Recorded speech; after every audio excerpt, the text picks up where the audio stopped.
What's up, everybody? We're gonna try this again. We're gonna do it again.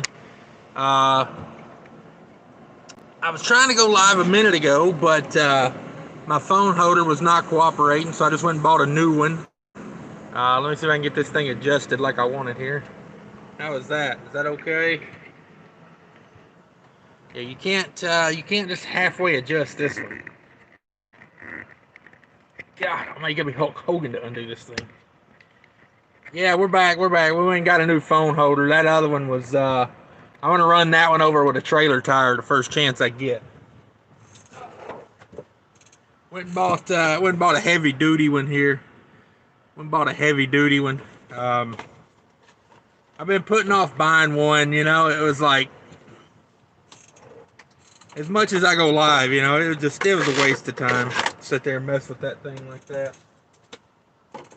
It came with a lot of instructions. Like, I don't know, maybe there's a lot of things I don't know about this that maybe I should.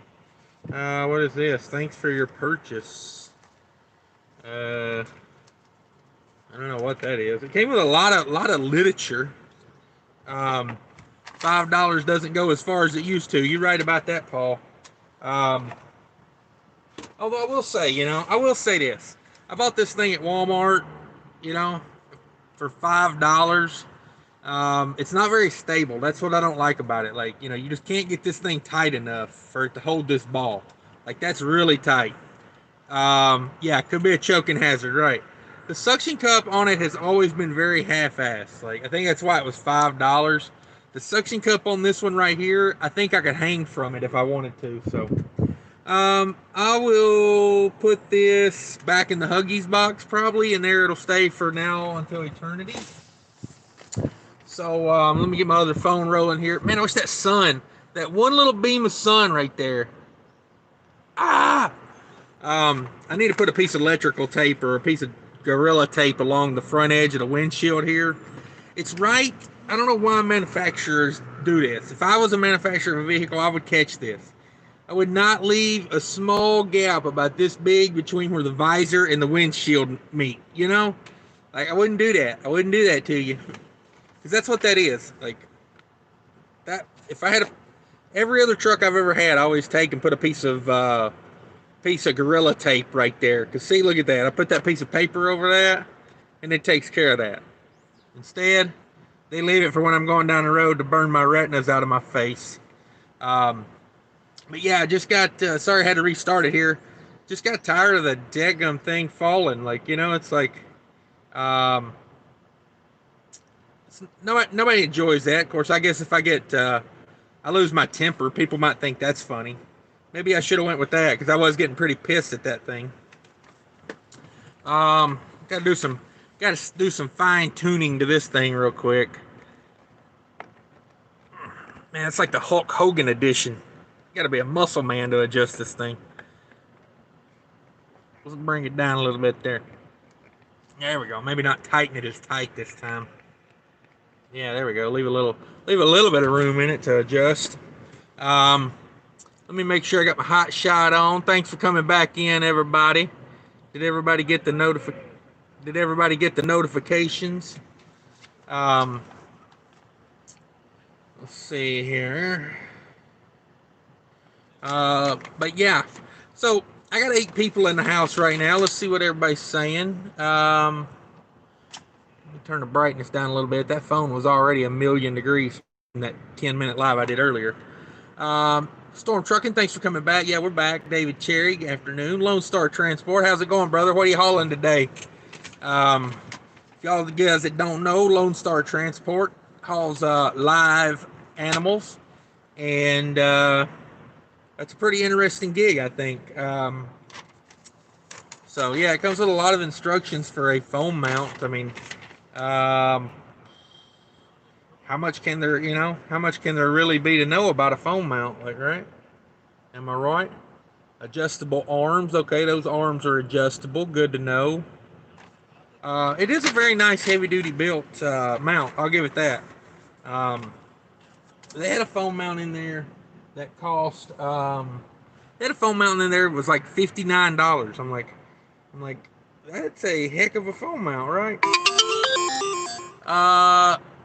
This guy Trucks, the Honey Badger Takeover live stream is on. That's good. He draws a good crowd. But yeah, what's going on today, Lone Star? Storm Trucking, yeah. Storm Trucking, give it to a CR England guy. They need it, yeah. Unfortunately, yeah. They see, it won't give me my new live. It just keeps giving me the replay of the last one. So that kind of makes me think that's why there's only 13 people in here, because it's not like giving me this one. You know what I'm saying? Uh, Maybe it will now. Is this it? All right, here we go. I like reading my comments off of this one better. This phone mount is a little bulkier, so it does bring it like right out to my face. So, you know, that's a thing. Let's see. Got my glass cleaner. I had some electrical tape down here. There it is. There it is. Oh, look at that. I didn't even shut my door. I forgot the phone was up there. It did adjust it for me, though. It did adjust the phone mount. So that's a thing. That's a thing. Let's move this out of the way for a minute. Get really, really blinded. Oh yeah. We're gonna do a little mechanicking right here. I wish I had Gorilla Tape in the truck. I'd use it, but this will work for right now. Just gotta cover up that freaking crack. I don't know why they do that. They leave that like that. And I'll do this and the sun will go away. See, that's how things work. If you want the sun to go away, just do something about it. All right, there's some electrical tape over that. Maybe that'll be enough. I don't know. I don't think I went far enough over with it, but whatever. Whatever. The sun went in, so I think we might be good at this point anyway. We'll continue to add to it. That's why I wish I had Gorilla Tape. I could knock this out in like one piece of tape, but yeah. This is ingenuity. Yeah. So where's everybody at today? What's everybody doing? I'm over here at Virginia Beach. I wanted to go to the beach today. I had plans to figure out a ride to the beach, but the more I thought about it and the gloomier it looked, I was like, yeah, no thanks. I'm not going to spend a bunch of money to go to the beach when it smells like, low tide. You know what I'm saying? You know what I'm saying? Anybody ever go to the beach at low tide? I bought this right here, guys. This is really good stuff. Glass cleaner, Teleco. I used to be cheap and buy the $1 bottle of Windex at the dollar store, and the bottle would always bust, and then I would have Windex everywhere. So I started buying it in the the aerosol version, because I like my mirrors and my windows to be clean, super clean. Like it rained here today. When I get up in the morning before I leave out, I will clean these windows and these mirrors.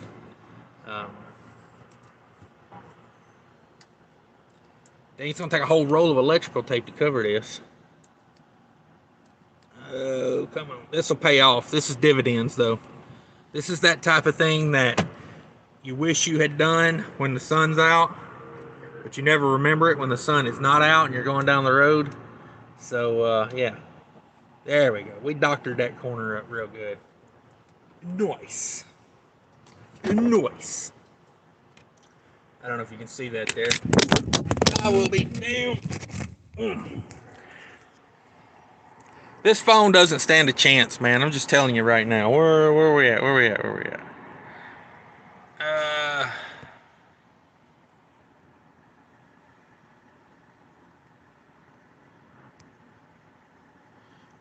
Being rough on this phone today. But there you go. Just put some tape up in that corner there to block the sun. See how well it works now? Bam. Bam. Poor phone. Poor phone getting abused today. Yeah. Ain't that right, Paul? This damn phone ain't gonna be worth a damn before this live's over with. No wonder I call it Reefer Madness for this live. For sure. For sure. But all right, let's get this party started. Yeah. Going with Diet Pepsi today. Going with Diet Pepsi. We'll be Diet Pepsi today. Where's everybody at? What's everybody doing? Yeah, I'm having a heck of a time with this live today.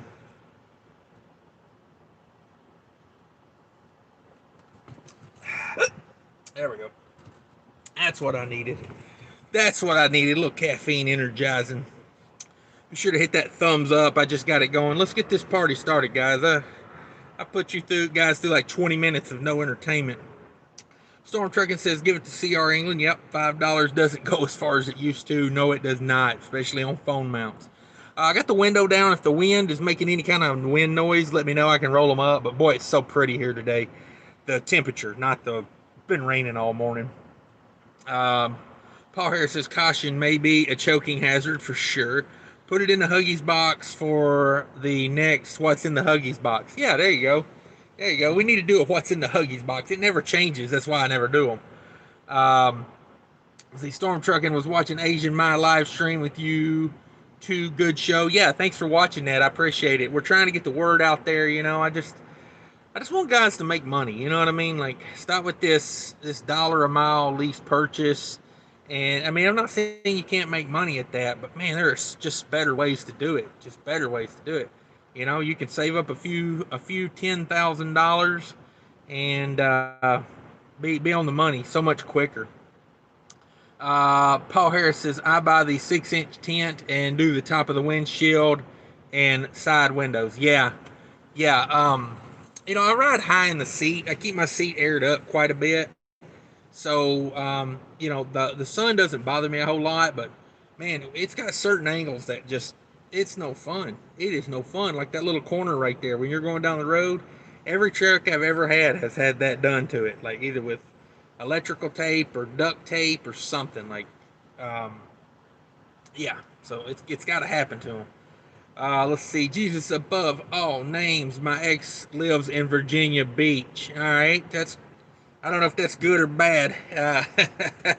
Um, how did everybody have a good Halloween? Did anybody actually go get to?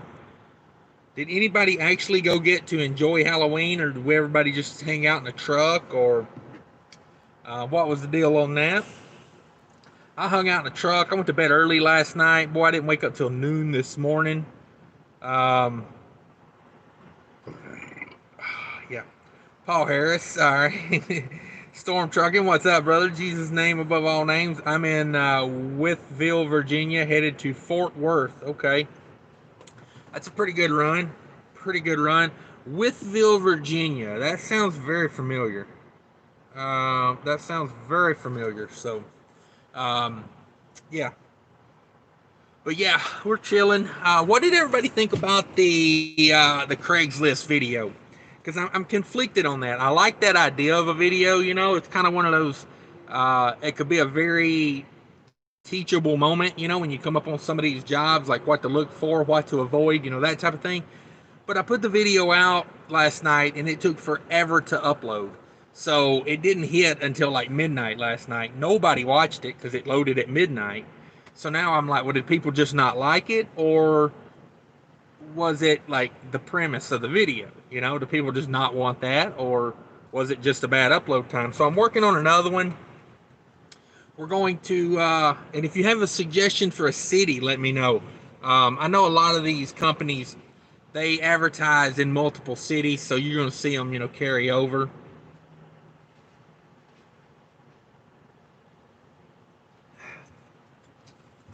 So yeah, just let me know. Just let me know what you thought about that video. As far as, is that a premise we like? Is that a premise we don't like? I got a video I'm going to put out probably in the morning about you know, just some general reefer stuff. You know, if people want information on reefer. Like I said, I'm not trying to draw people into reefer, but I would like you to know more about it if you want to know more about it. You know what I'm saying? Like, I'm not a big fan of recruiting. You're trying to push people into doing this or doing that. You know, I don't want to be that guy to be, you know, telling you to do something when it's not what you want to do. So, um, Just let me know. Just let me know. Let's see here. Storm Trucking says I was home but no kids. I saw uh, Dirty Broke's Halloween live. Yeah, I probably slept through that. Sorry about that, Dirty Broke. I'll have to go back and check that out. Um, I passed out. I did a live last night on StreamYard. It went yeah, I thought. StreamYard is very glitchy. If you don't like, if people move around a lot or do, like if you're trying to show movement, it's very hard to do. So I don't know. I'm gonna work on that a little bit. And yeah, I did that live. I video chatted with the kids for a little while. They were getting back from Halloween trick or treating.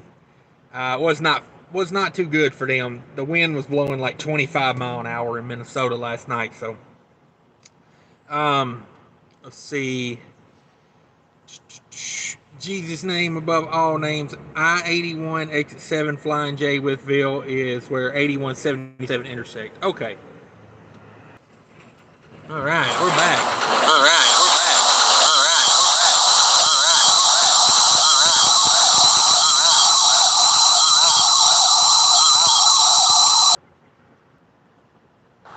Hello?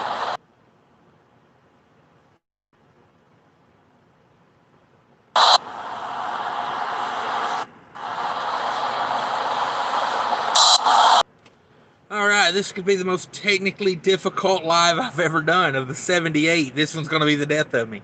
Uh, between the phone not working, I have YouTube Premium, so when I clicked, when it shut down this live, it started the live in the background. That's why it kept going like the echo back and forth. Brutal, brutal. Um, okay, yeah, I-81 and 77 run together right there. Okay, that's why it sounds familiar. I go through there a lot. Um, Joaquin says, how much night driving do you do? I do quite a bit of night driving. With Reefer, you have a lot of early morning appointments. Yeah, it just depends, but I would say probably 25% of my driving is night driving. I mean, I try to get it done early in the morning and then during the day. That way I can find a place to park without having to, be like just searching for parking half the afternoon. But at the same time, you do a lot of it with reefer driving. Let's see here. Storm trucking, definitely good content for guys looking. I watch it all. Yeah, that's what I was thinking. Like just put some stuff out there about reefer for everybody. Just see how it goes. Let's see. Don says, "Hello, I'm awake now." All right, Don, you have showed up at the premium time because of the perfect time. We did a little live a minute ago. I probably won't even post that one. It was such a debacle. My phone mount kept falling off the window. Went and bought a new phone mount. Tried it again. So that's how that went. Let's see. Joey V. LOL. This is great. I hear you. Okay. Okay. I'm glad we're getting it going now. It seems like maybe a few of the glitchy things are over with. I was trying to do this live earlier, but you know, I slept in. So I had about a I had about a 90-mile drive over here. I got to pick up a load in the morning in Virginia Beach. So I drove on over here today. I didn't want to do it in the morning because I have to log this load.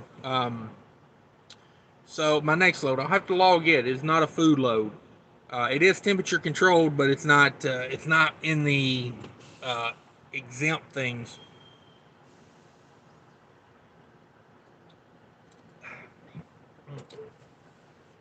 Business school dropout. What's up, brother? Business school dropout says I drove through Spicer Green Lake on the way to Arctic cold storage on Friday.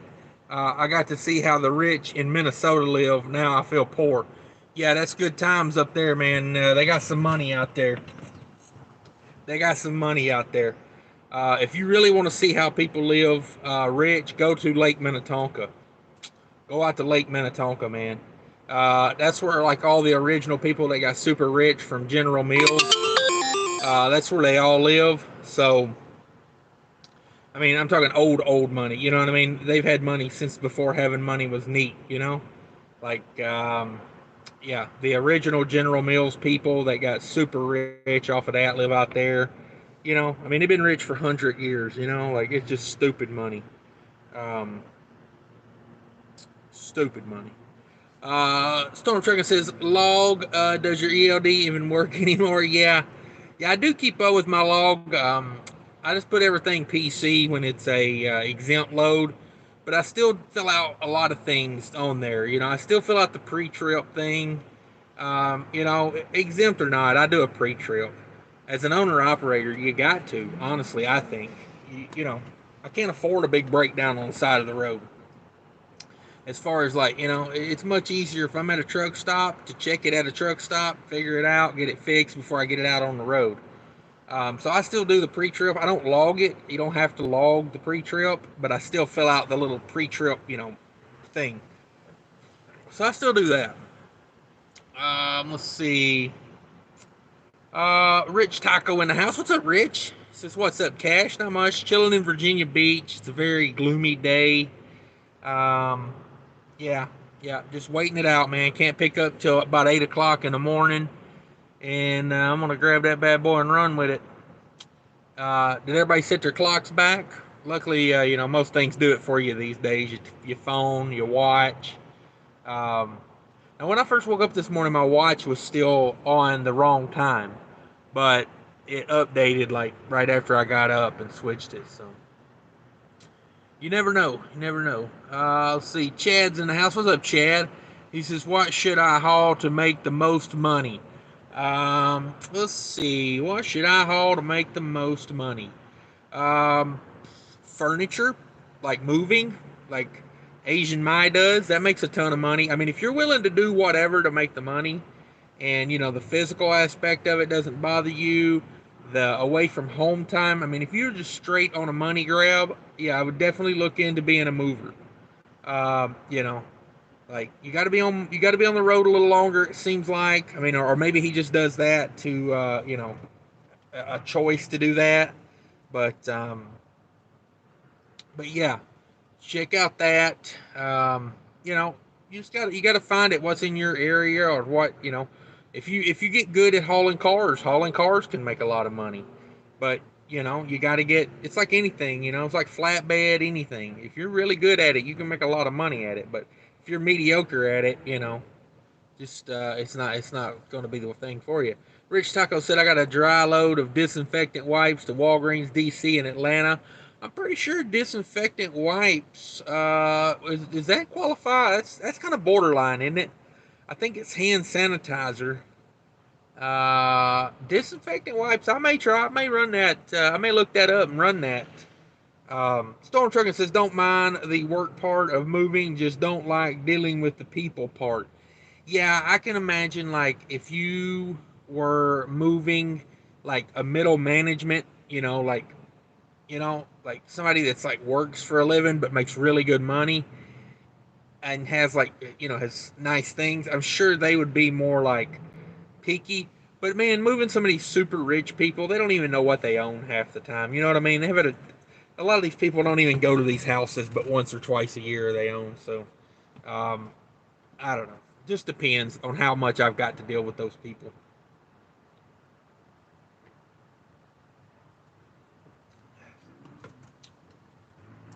What Walgreens are you going to there, Rich Taco?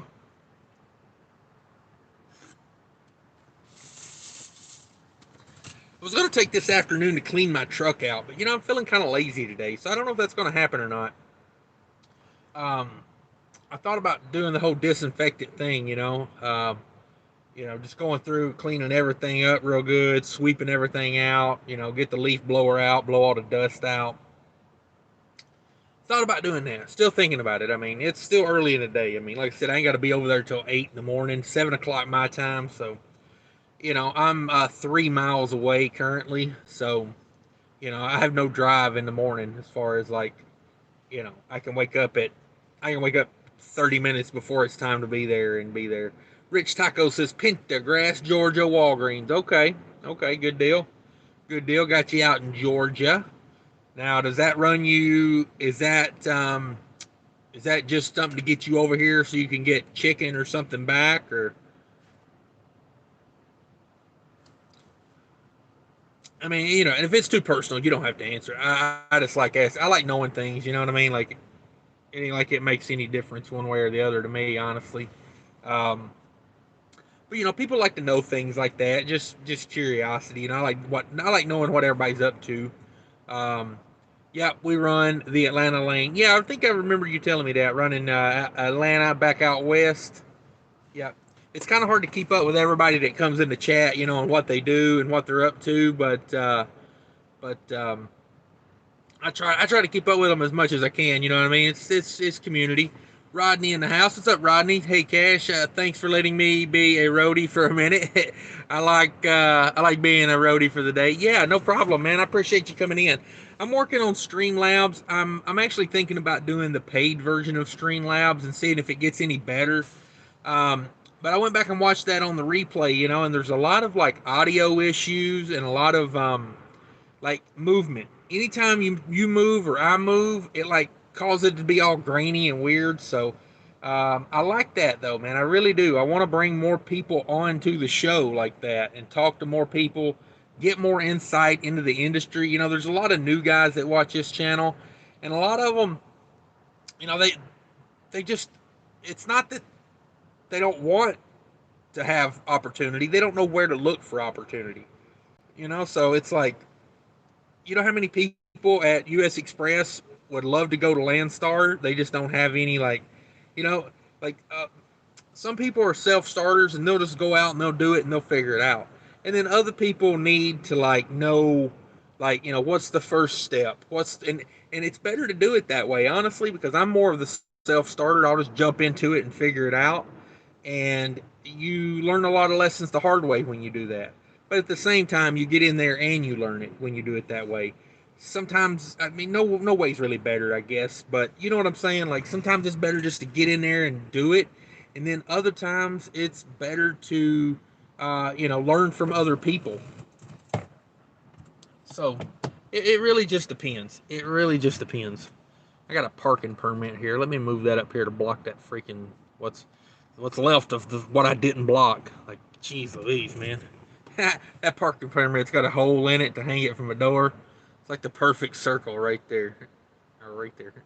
Um, let's see here.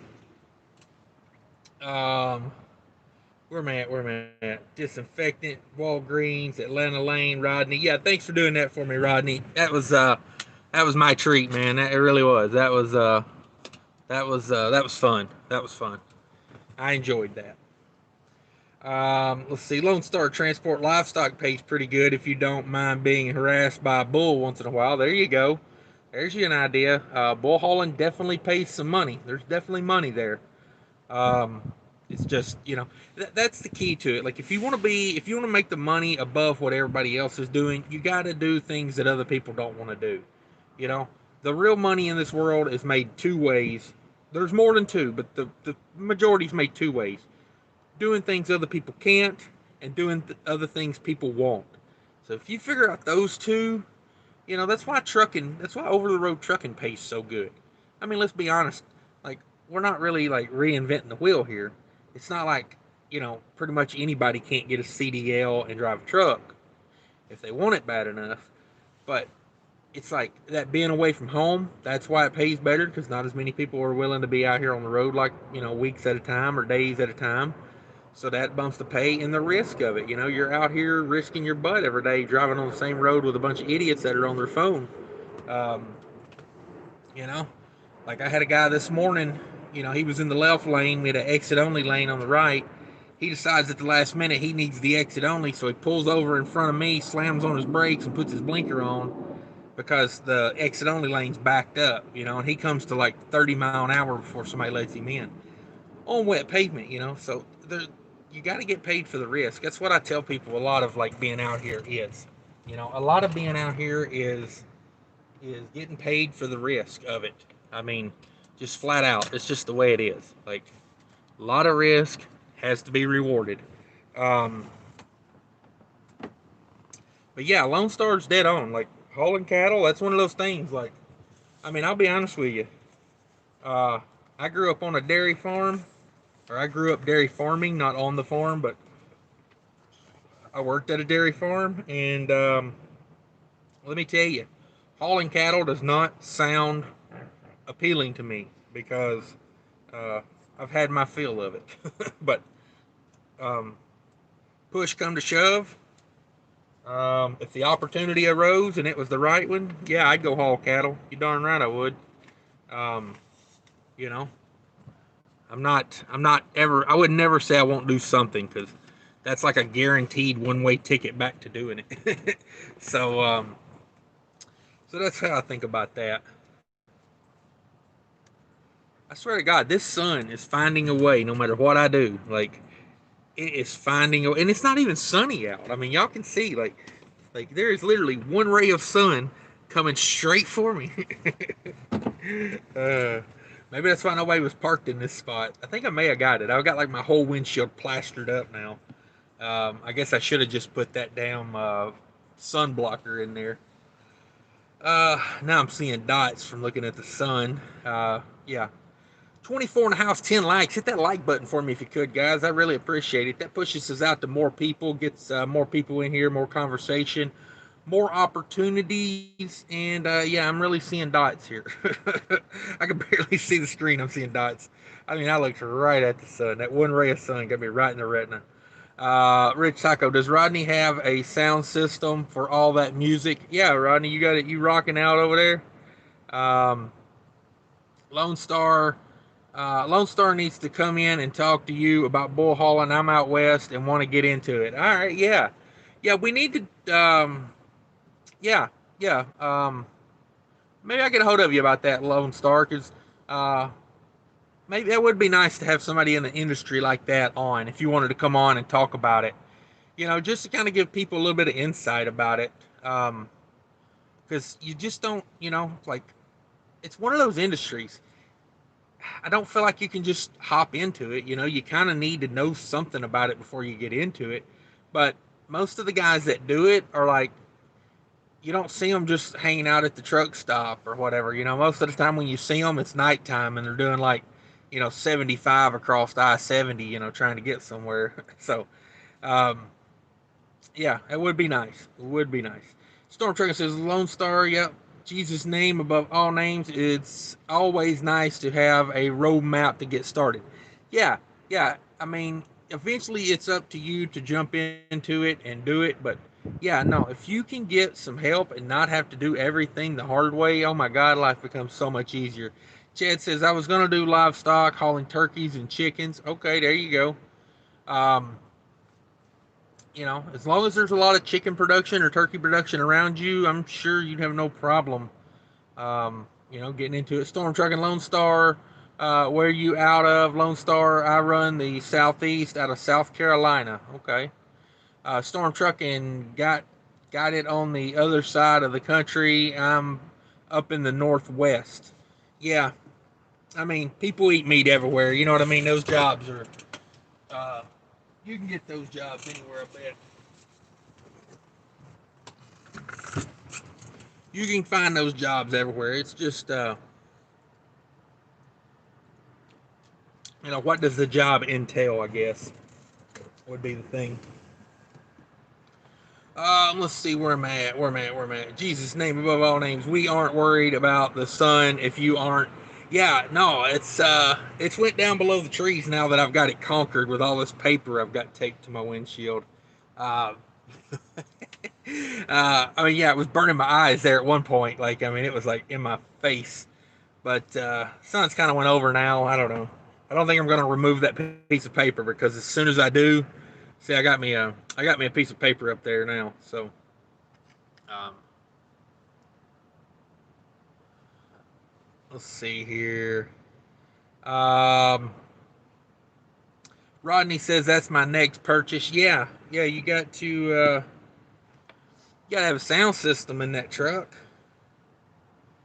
Let's see. Rich Taco, most people have good jobs or gigs got them by knowing someone. Yeah, exactly, and that's a big part of why I like to talk to people about, what they're doing and, all that type of stuff because you never know, like, especially having on the channel here, you never know. You could be helping someone out by talking about it or giving someone an idea and letting them run with it. That's a big part of what I do. It's like I don't want to coast you into doing something, but um, at the same time, like I want you to know about it. Let's see here. Give me a copyright strike for that guy bumping his radio like that. See, Rich Taco. Yeah, sometimes it helps to know someone. I gotta tell you, that wind's getting a little cool now. I may have to go up with this window a little bit. Hang on one second, guys. Pardon the beeping and the clicking and the. There we go. We'll block a little bit of that wind from coming in. I don't want to block all of it, man. The truck's still warm, so it's still putting off heat. But storm trucking, a lot of cattle in the north, a lot of cattle in East Oregon, Idaho, Montana, and Wyoming. Yeah. Yeah, I mean, like. So I guess cattle was more of like a regional thing. I mean, do they really haul cattle all the way across the country? That seems like it'd be a little bit counterproductive to me, unless you're like relocating a farm or something. But as far as like hauling cattle to the slaughterhouse, seems like you'd want to keep that within like a day run. Um, you know, but just depends. Just depends. I wonder how. I watched a thing on YouTube the other day about meat production becoming more localized. More like small butchers and stuff like that. I wonder how that will affect the trucking side of meat production, because it seems like to me, if you're hauling stuff to smaller places, you would need more trucks, because like you may not haul a full truckload to a small butcher. You may just haul like 20 here, and then uh, I don't know. I don't know. That's confusing. Things I don't know enough about is what that is. Um, but yeah, cattle hauling could be a good one, man. I've seen some people talking, like especially as an owner operator, like some crazy numbers for hauling cattle.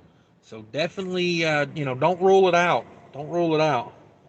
Um, Sitting here watching the trucks roll in. It's that time of day, everybody getting ready for tomorrow, getting ready for Monday. Um,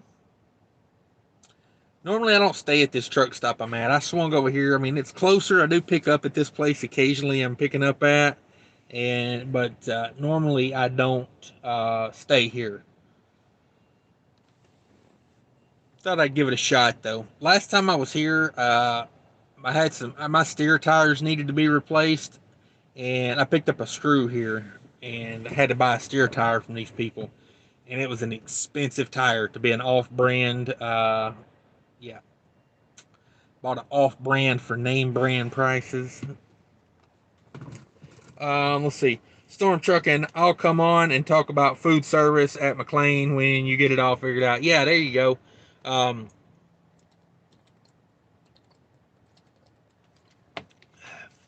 I went by a McLean sign yesterday in North Carolina.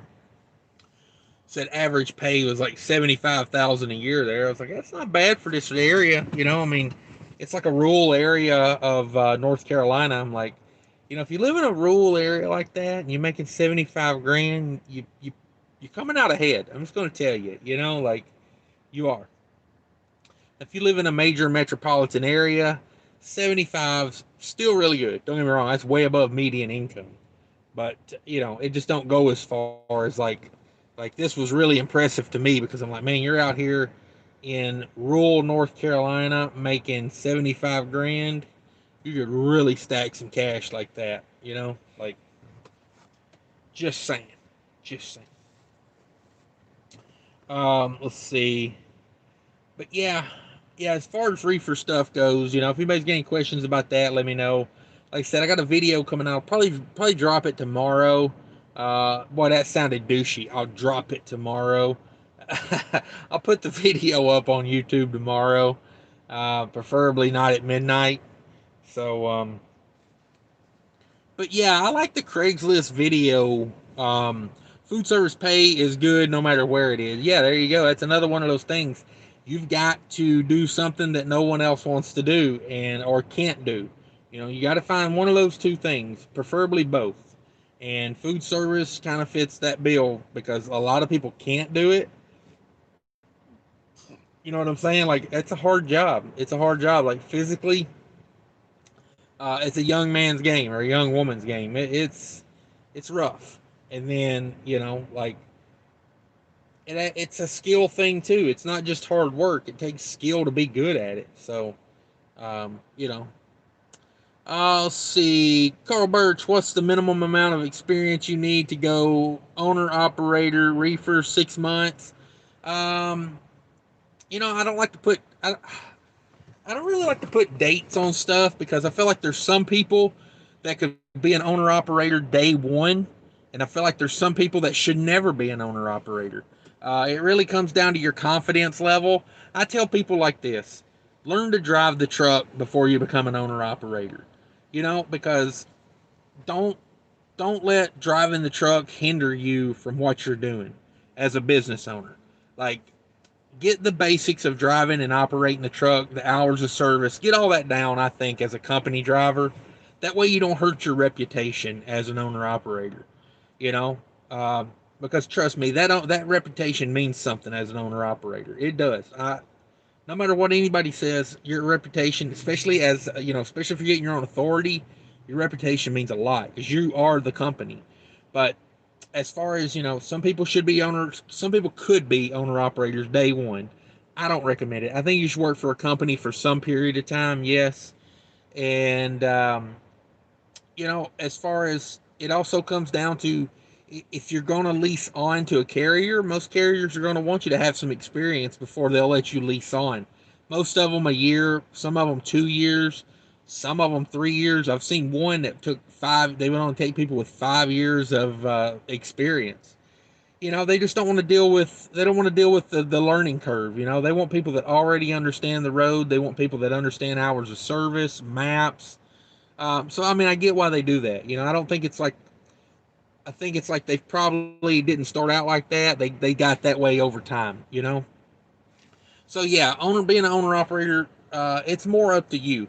When I first got into trucking, man, a lot of the old guys, and these were company drivers, mind you, they would always say, "Oh, you need at least 3 years of experience before you become an owner operator." And I'm like, I don't know about all that, because like I think in most people learn from your driving experience. Like, every time you go to back the truck in somewhere, every time you go to back it in somewhere, learn from that experience of backing that trailer. Get it down to where, like, I mean, I'll just be honest with you. I can pull up to any spot in the country and I'm not afraid of it. I ain't gonna say I can hit it one try every time. Like, when you have the axles all the way up and then you start sliding them back for another load or whatever, it throws you off a little bit. You get in the groove, especially if you have them all the way up for like a day or two. You'll get in the groove of having them up, then you got to slide them back. It throws your groove off a little bit. But there isn't a spot that, as long as somebody else has put a truck in there and I know a truck can go in there, I'm like, I'll figure it out. I'll figure it out. I'm not afraid of it in any way. So that's, I respect it. I think about it, but I'm not afraid of it. You know, and you don't get that way. Like, I helped a lady back in my last load where I picked it up out in Topeka, Kansas.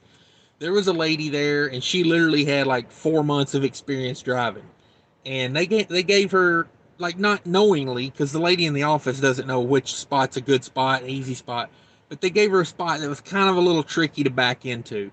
And I didn't want to bother her, and she even said something when she was in the office about being new and to give her an easy spot, please, if they had one. And they gave me a super easy spot. I mean, my spot was like out the entrance, so I just swung around, pulled all the way out the entrance, straight line back in. And she was over there, she'd already pulled up 5 or 6 times, and she pulled up. I was outside. I was putting new glad hand seals on the trailer finally, or on the trailer.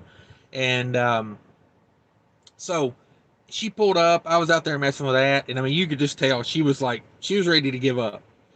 She was like throwing her hands up in the air. She could not get it backed in there, and like, so somebody like that, she may understand business, she may understand this, that, and the other, but she doesn't have the truck driving skill down yet.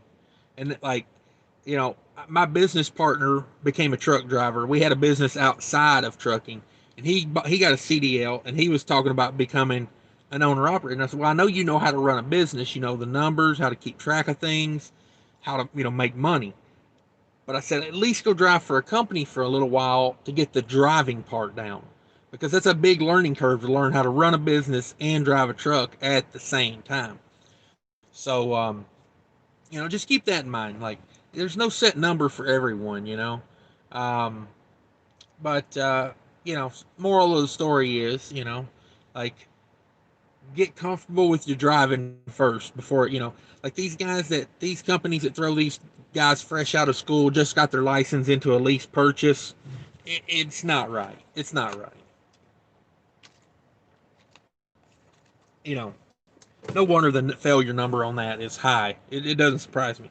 And a lot of those guys, it runs them out of the industry. Whereas if they would just be honest with them and let them be a company driver for a few months and pay taxes on them. That's why they do that. They don't want to pay the taxes on the lease purchase driver. So they tell everybody, oh, we don't got a truck. You got to be a lease purchase driver. That's a bunch of bull crap. Um, so yeah, that's kind of how I feel about that. Becoming an owner operator. I heard hauling scrap is good money. Hauling scrap what? Yeah. What kind of scrap? Will Franco says, "How are you doing?" I'm doing good. Thanks for coming in, Will. Finally got this live going. Finally got it going. Had some technical difficulties. Had a phone mount that I don't know. After it fell off the window 5 times, I went and bought a new one. So we're back at it again. We're back at it again. Uh, if you ain't got a lot going on, you got a lightweight phone, maybe this little $5 deal from Walmart's okay.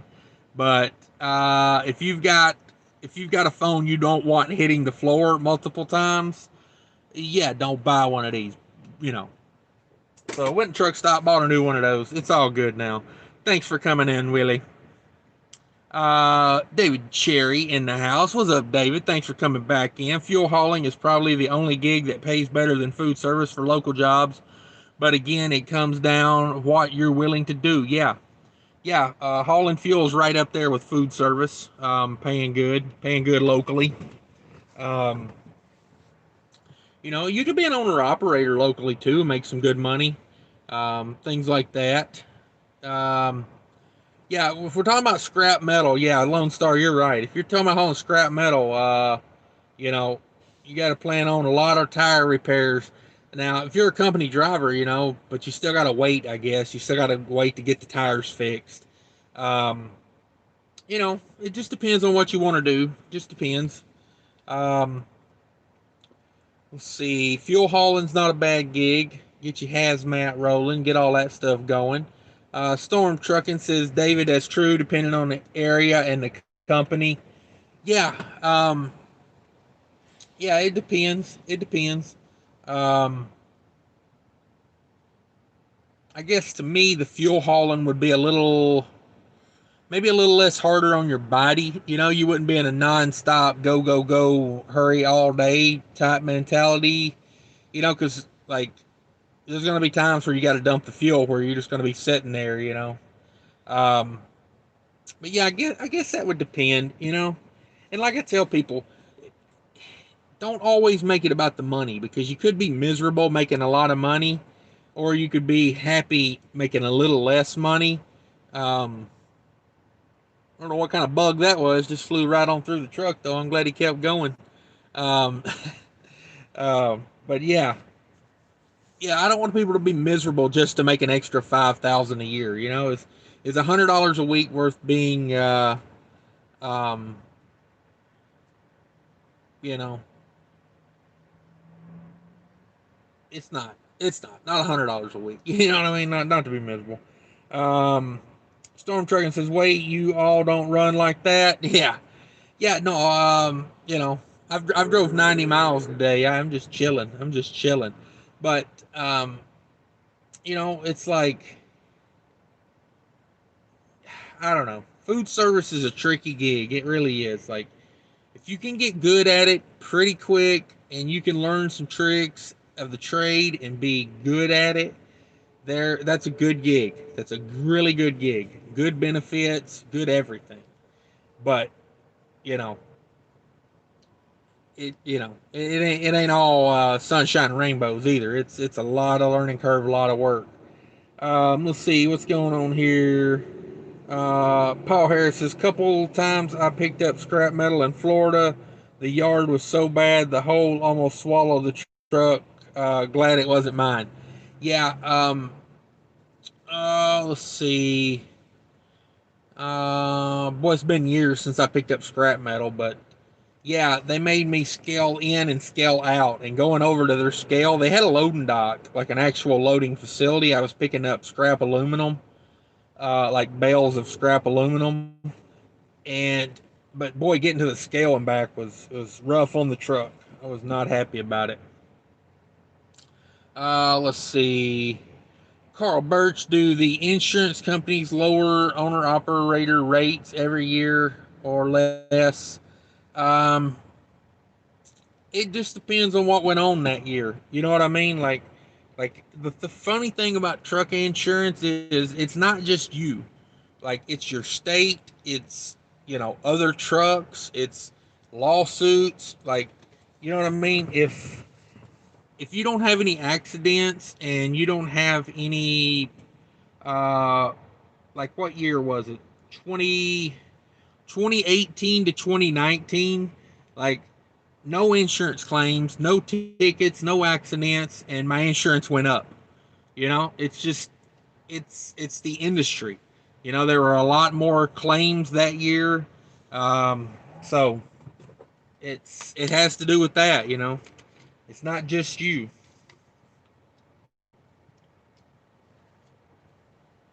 So yeah, um, my insurance went down this year.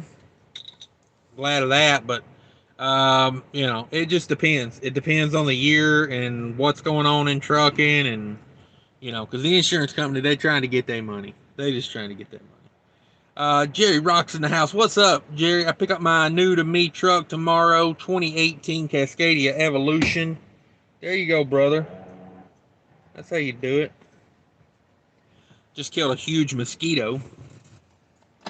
So I'm surprised at these temperatures there's mosquitoes out, but time to roll those windows up, am I right? The thing looked like a freaking pterodactyl coming through the truck.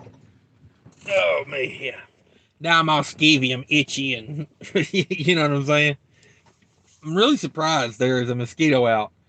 I guess it's 60 degrees here, so it's not like it's kind of cool though, because it's damp. Let's let this update. No thanks. I don't want to update it. I want to know the temperature. 60 degrees. Yeah, 60 degrees right now. So,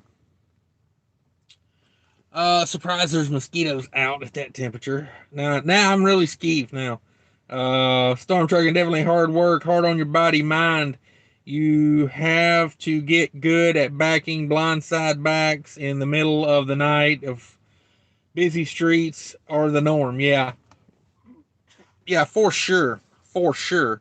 No doubt. Let's see. Where am I at here? I lost my place. Okay, Storm Trucking says definitely hard work, hard on the body. Yeah, you just got to work at it, and hopefully you don't break down before you get there. Am I right? Let's see. Big Daddy, what's up? Says not bragging. Used to make super good money, and it costs me everything. Happiness really hard to find. Just try for peace these days. Yeah, I take happiness over money any day. Um, you know, I like the people that say you can't buy happiness. I'm like, I don't know. You can't necessarily just flat out buy happiness, but money makes happiness a lot more obtainable. I'll say that. But yeah, BOC in the house. What's up, BOC? Thanks for coming in. We're doing a little Sunday live here. How's money over there? Uh, how's it going over in BOC world? Did you get that truck fixed yet? Am I missing videos or something? I don't know. I haven't seen anything. No updates. I love money. Yeah, okay. No doubt. We all love money. For people that say you can't buy happiness, they never been to Reno with $100,000. Let me tell you. Woo! You know, you've never had a wire transfer come over from Amsterdam before, have you? You've never flew to Amsterdam and then had somebody wire you about 50 grand. Because let me tell you, it made me pretty damn happy. Um, but that's a story for a different day. Um, let's see here. Let me make sure that Storm Trucking says 10 to 13 mile gallon average on that truck. Enjoy. Yeah, man, you treat that truck right. The 2018 Cascadia Evolution. You treat that truck right. You should be up in you should be lots of days in the 8, 9, 10 mile per gallon range. Boy, I'm glad I got that last load off I hauled. I had the worst fuel mileage I think I've ever had in this truck. So I did a team run from Topeka, Kansas to Halifax, North Carolina. And so I had like 40 hours to go like 1,200 and something miles. And needless to say, I did not drive that at a slow pace. Didn't break any laws. No animals were harmed in the making of that trip. But let me tell you, I had to pedal down a good portion of the way. And so they had loaded all the heavy pallets at the back. So I had the axles slid almost all the way to the back of the trailer. And I had to come through the mountains. It was like the world's worst scenario for fuel mileage. Coming through Kansas, out of Kansas, cross Missouri, had a headwind, and I was still trying to maintain a good speed. So yeah, just remember, get you an aerodynamic truck if you're going to run like that, because I would have probably been at like 4 miles per gallon if I'd have had a flat front truck. Could have been rough. My watch is telling me I've been sitting too long. I tell this watch that I'll throw you out the window if you tell me what to do. Abby in the house says, can you get loads on load board if you are leased onto a company? Yeah, if that company has a system for that, you can. Where I'm at, they kind of just work it like if you want to load off the load board, you just call them and tell them and say, hey, I want this load off the load board. And, you can tell them what price you want it at, or you can call and negotiate it and have them send over the all the information. Me personally, anymore, I hate dealing with that, so I just call them and say, hey, like this load here. I was in North Carolina yesterday, and when I picked this load up in Kansas, I said, hey, find me a load back to Minnesota from that area. So they said, okay. So about 3 hours later, I got a call and they said, hey, we got a load from Virginia Beach to Minnesota for this price. Do you want it?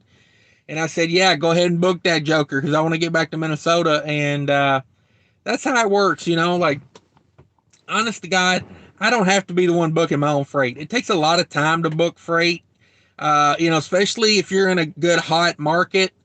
And, people, if you sit there, you got to be on that load board all day, like, thumbing through. And then the second a good one pops up, somebody books it like that, man. So, most of the time I tell them here, I'll just say, hey, I want to load back. Like, I'll be like, hey, I want to load back to Minnesota. I'm thinking this price range, get me as much as you can and book it. You don't even have to call me, just send me the rate con when you got it booked. Because I know how that works. If they call me and I say, well, I want $200 more, then they call them back and they say, hey, we want $200 more, like, it ends up being a whole, like, waste of time when you could just book the load. You know what I'm saying?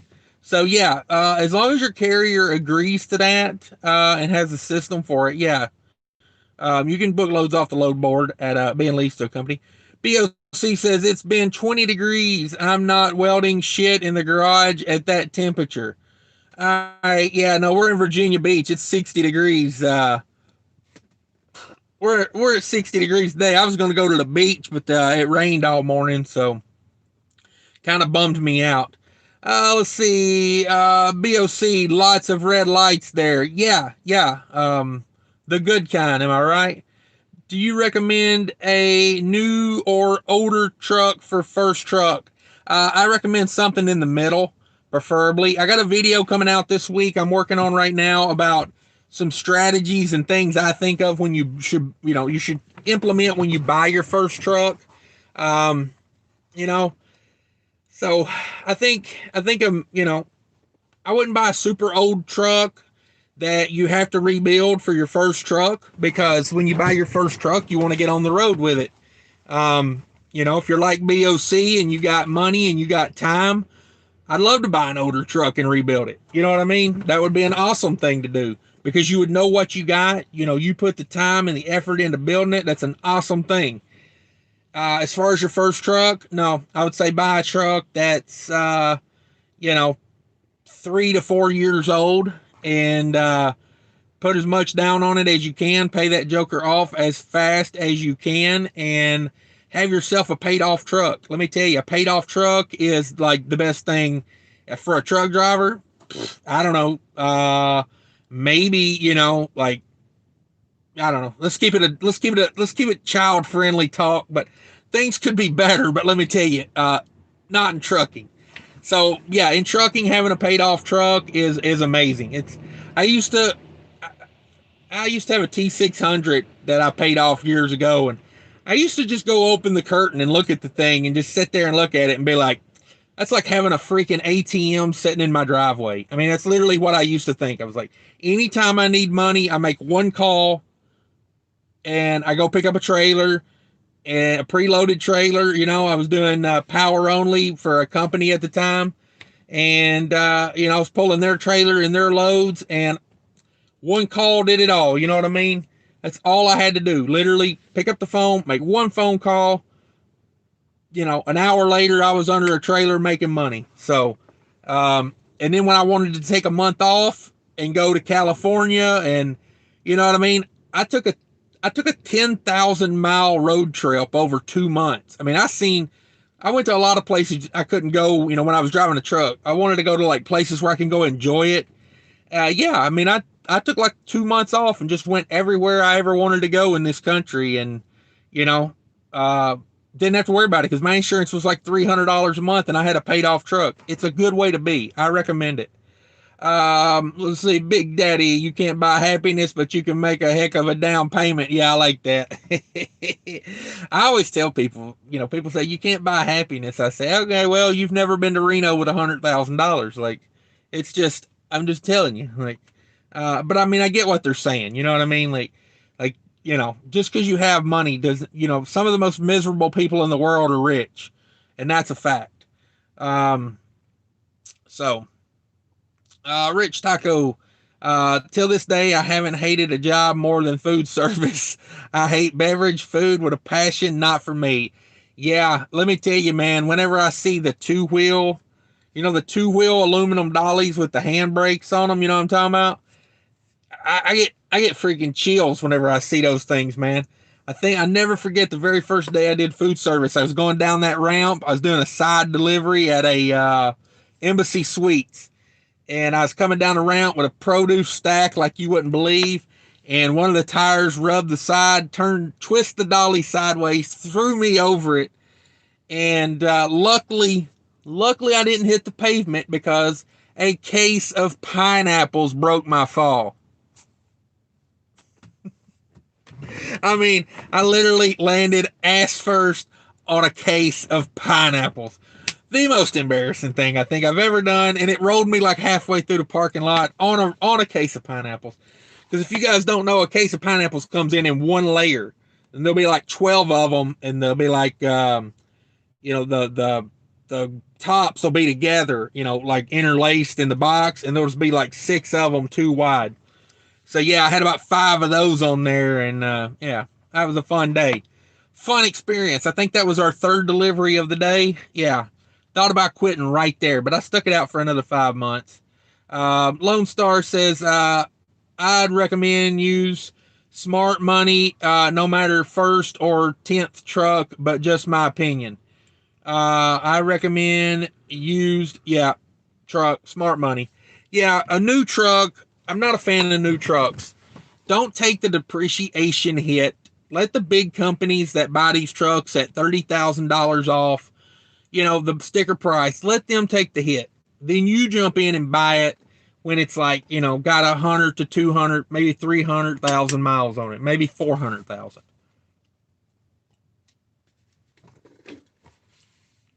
I think it was DIY Semi the other day was telling me he found a Cascadia that had like 100,000 miles on it, and it was already down to $90,000. Now imagine that. You put like a year, less than a year on a truck, and the price goes down $60,000, the resale. Like, yeah, used trucks all the way.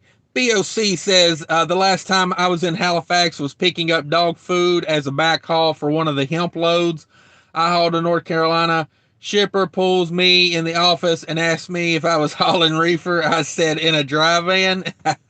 Yeah, nice. Yeah, no problem, Abby. I try to answer anything I can. Like lot of smart people in here too. I say if you got a question, ask a question because like Lone Star there, he's got some experience. He tells you he thinks a used truck's the way to be. Let's see. That trailer reeked of MJ. Yeah, you gonna do any more of that, or you done hauling that, BOC? Oh man, Storm Trucking says Rich Taco. Yeah, man, it's not for everyone. The place I work isn't too bad, but I enjoy working. But there's definitely days I feel like tossing the keys out the window. Yeah, let me tell you, Cisco in Minnesota in the winter is a rough gig. Every alleyway is a freaking ice skating rink, and no one wants to put salt down. It's rough. It's rough. It's one of those gigs though. If you can do it and you can get good at it, a lot of money in there. A lot of money in there. 26 in the house, 25 in the house now.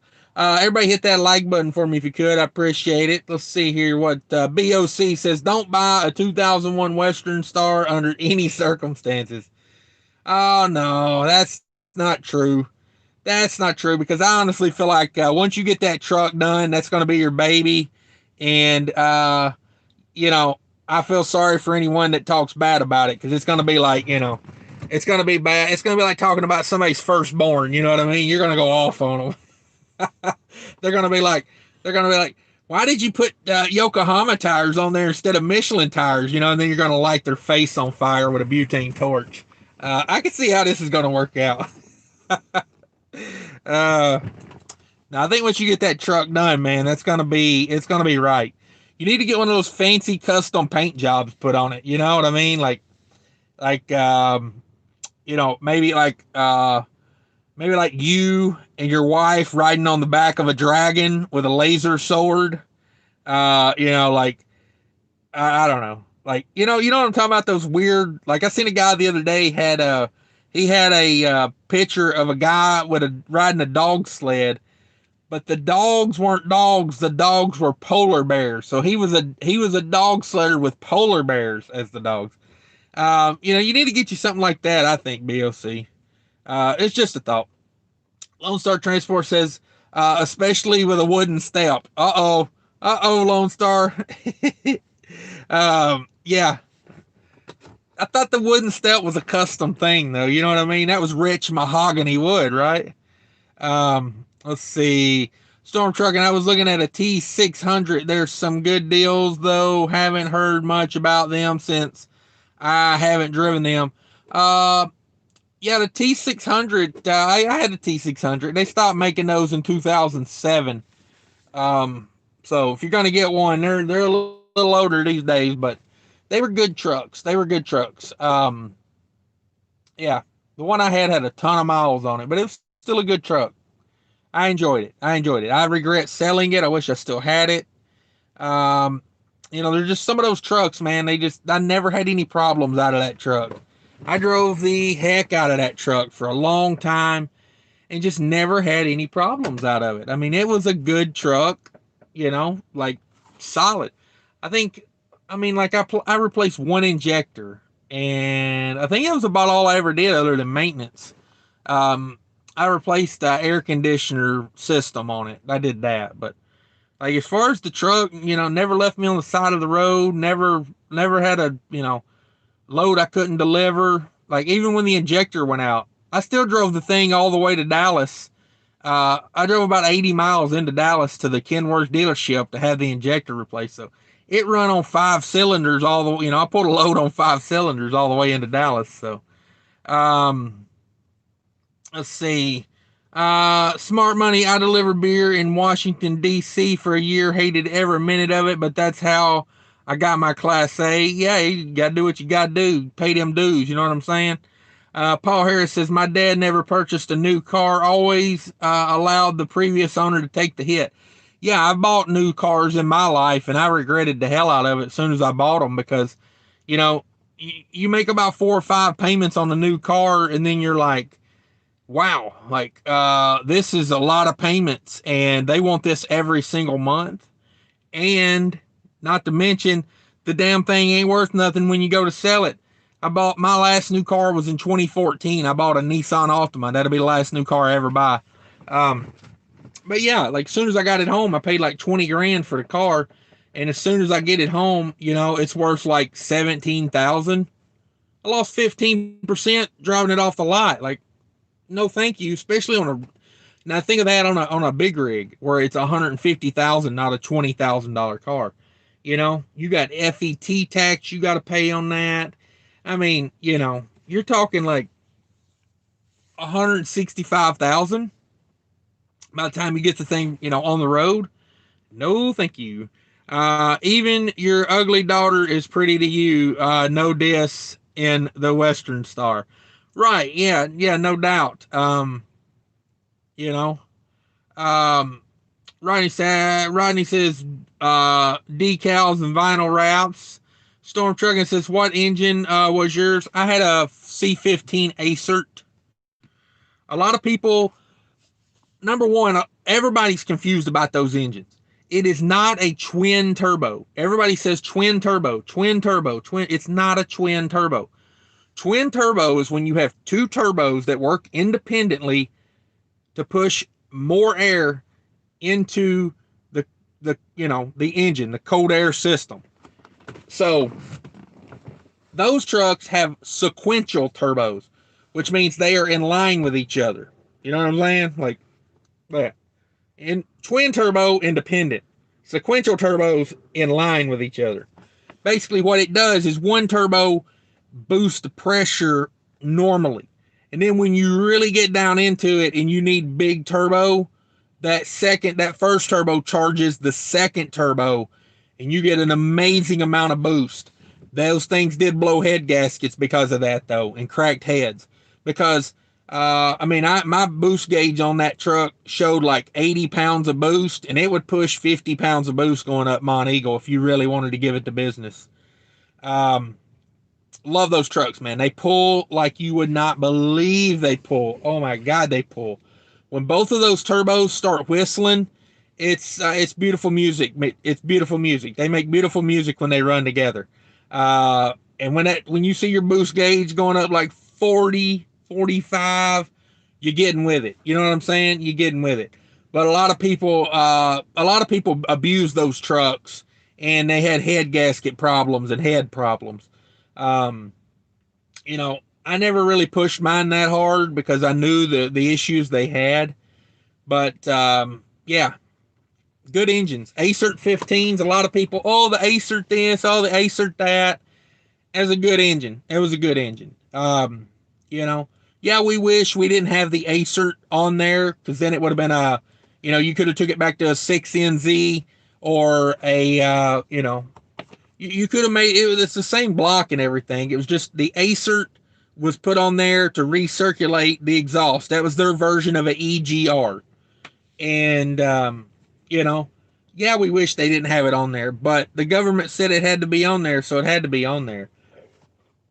But I thought the Acert was a good engine. I don't care, like, mine, like, and one big thing, too, is those trucks really, really, really, like any emissions truck, you cannot idle them a lot. You just cannot idle them. Like this one I've got does not have an APU on it, but I don't idle it a whole lot. I got a bunk heater for the winter, and during the summer, It idles some, but not a lot. Um, you know. But that Acer had an APU on it from day one. Like it was brand new. It was an old Trans Am truck. That's what it was. And that thing was a beast. Let me tell you, that thing was a beast. Um, but I never had any problems out of it. That thing had never been rebuilt, and I sold it. It had 1.2 something million miles on it. Never been rebuilt. And the guy I sold it to, he had a contract to pull. He was pulling light bulbs for GE light loads. And last I heard, he was still running that truck. So, you know, I liked it. I enjoyed it. Let's see. Lone Star Transport made it to Greenville, Tennessee. Got a load. Be safe, everyone. Thanks for coming in, Lone Star. Be safe out there, man. Hope it loads easy and you can get back on the road. For those of you who don't know, Lone Star, he hauls cattle. Cattle. I don't know if he hauls pigs or not. I don't know. I know he hauls cattle. Sent me a picture the other day or a video of this bull he loaded. This bull was the freaking size of a semi truck, man.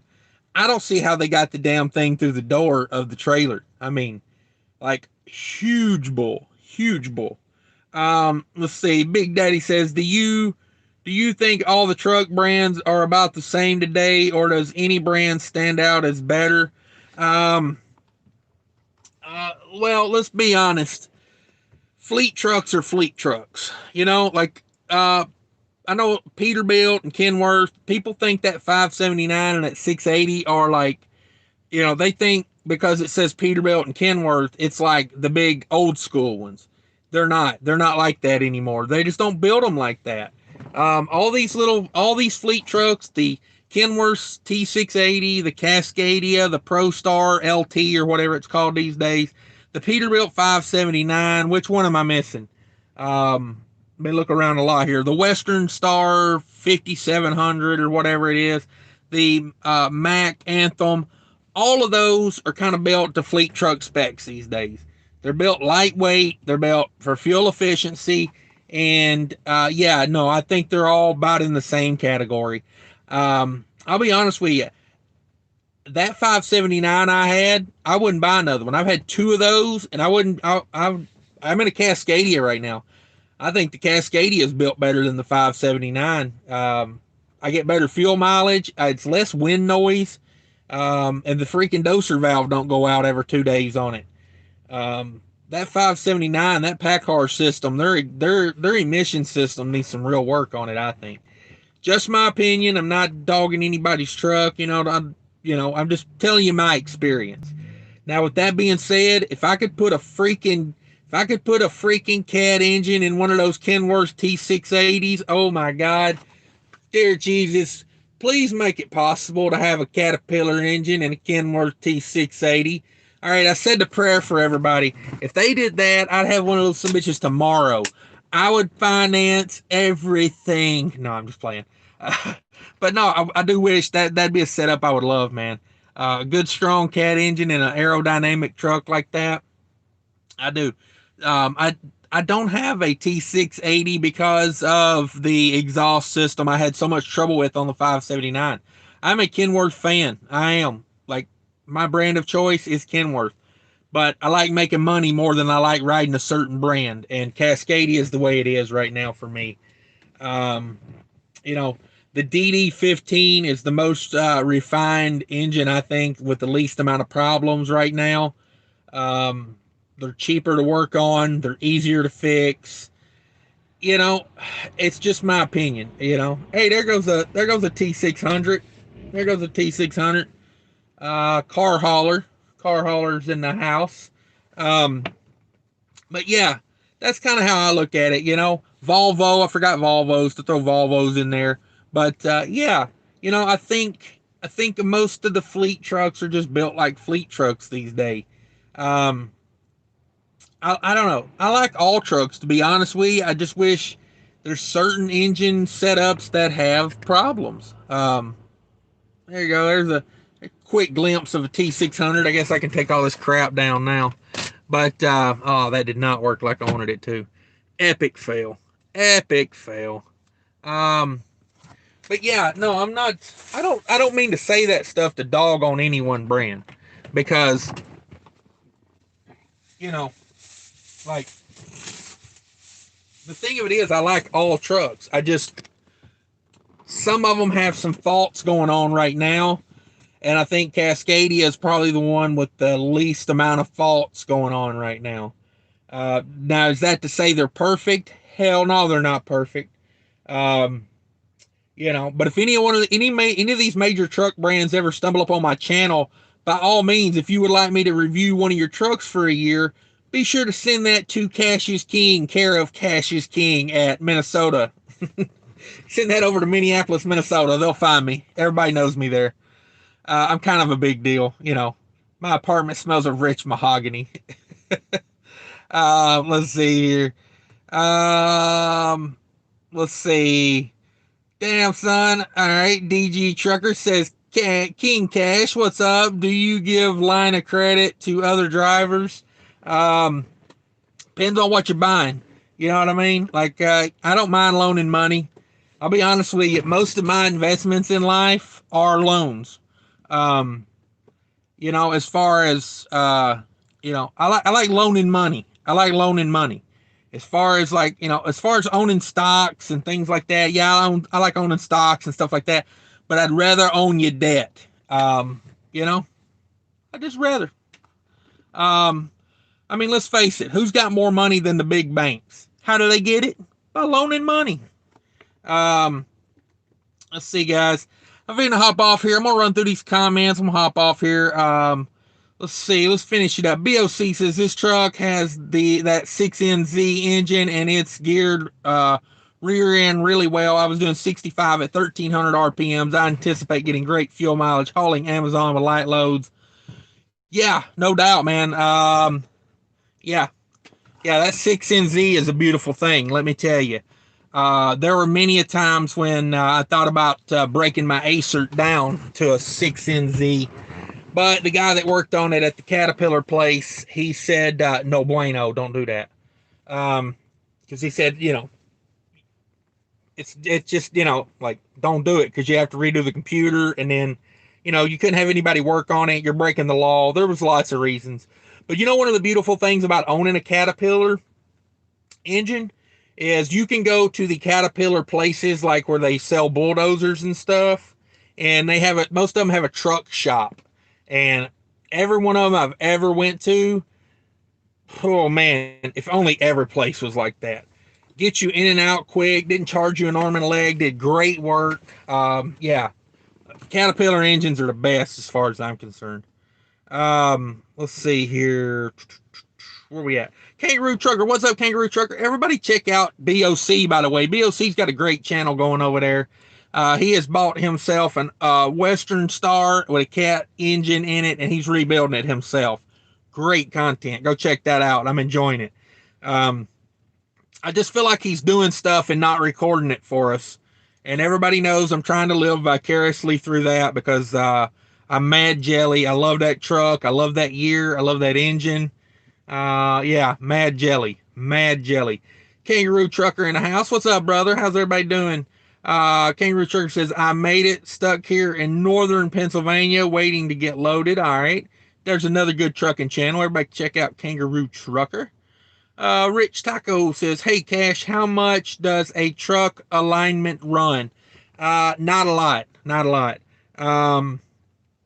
Typically a 3-axle alignment's usually like $200 to $300. Much cheaper than chewing off a set of tires. I'll put it to you that way. Let's see. Storm Trucking, what mile per gallon did you get on your T600? When I first got that truck, she was about a 6.2, 6.3.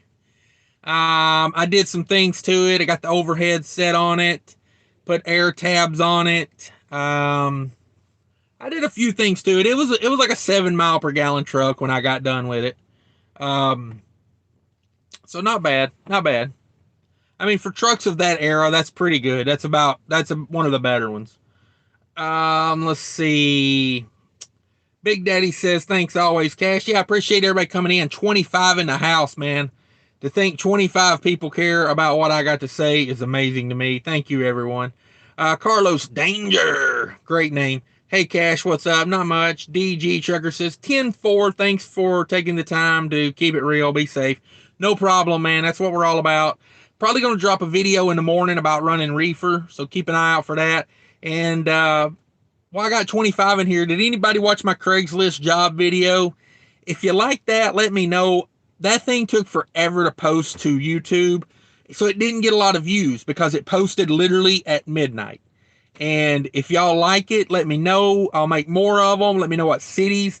Basically, what I'm doing is I've been through a lot of bullshit in trucking. So I'm trying to go through some on a video and show people what to watch out for when you're looking for jobs. You know, what's the right way, what's the wrong way, you know, stuff like that. So I wanted to put that out there, but then again, it didn't get any views, or not a lot of views, so I'm a little worried. I didn't have a very good thumbnail on it either, so I'm making a lot of excuses for that video, but I'm afraid people may just not like that video. So if you did like it, leave me a comment on there. You like it, you don't. Kenworth W900 is my dream truck, but Freightliner Cascadia is more fuel efficient. Yeah, that W900, brother, that's... that, like you said, that's a dream truck. And, like, you know, I love them. I love them, man. They're so pretty. But at the same time, I'm out here to make money, you know? It's like, I could run a Cascadia for 10 years, or I could run a W900 for 10 years. And the difference is a house on the beach when I get done running the Cascadia versus buying a lot more fuel for the W900. And the thing you got to think about with a truck that uses a lot of fuel, you're not just burning a lot of fuel. Your engine's working harder. You're turning more RPMs to get the same job done. Your transmission's working harder. It's having to push all that effort through. You know, here's my idea of it. Wait till a good windy day comes along and go buy yourself a sheet of plywood and try to carry that sheet of plywood into the wind. And that's what your truck's experiencing when you have a non-aerodynamic truck. So as your first truck, I would say get something cheap and fuel efficient. Like, really. And when you get multiple trucks, you know, then you can start thinking, okay, well, maybe if I get, you know, 5.5 miles per gallon versus 7.5, it's not the end of the world. You know, it's like I've got a lot going on outside of, you know, just this truck. But as your first truck, yeah, be all about the money. Let's see. Thanks, Cash. Thanks for coming in, Carlos. Storm trucking, I hope other people like it because it's a good concept that no one else is doing. Yeah, that's what I thought. I'm going to build a concept, an original concept doing that, and then the bigger trucking channels will come in and copy me. And honestly, I won't even be mad when they do it because, you know, what they say about copying somebody, it being flattery, you know. Carlos says, regards from Ecuador, South America. Oh, cool, Carlos. I didn't know you were from down there, man. That's awesome. Yeah, regards from Virginia Beach, Virginia, America. That's cool to know, man. It's cool to know. Got people watching from everywhere. So, guys, I'm going to hop off of here. I've been on doing this about an hour and a half now. My lips are getting chapped, flapping my gums too much. Let's see here. I like to support other people. Let's see if is this guy Trucks still live? If it is, we'll go over there. This Trucks guy, God almighty, I'm illiterate. This guy Trucks, there we go. Okay, he's live. He has Honey Badger on. I don't know what to think of that. No, I'm just so what we'll do is we will tear out of here and go over there if everybody wants to. There's your link. Just click on that link. Be sure to tell him that we're all coming over there from over here. And everybody be safe out there and have a good night. I'll give you a second to click on that link if you want to. But yeah, let's go over there and see what Josh is up to. He's a good guy. I hope he has a lot of success. But yeah, let's head on over there, everybody. Have a good night, guys. Thanks for coming in. Bye.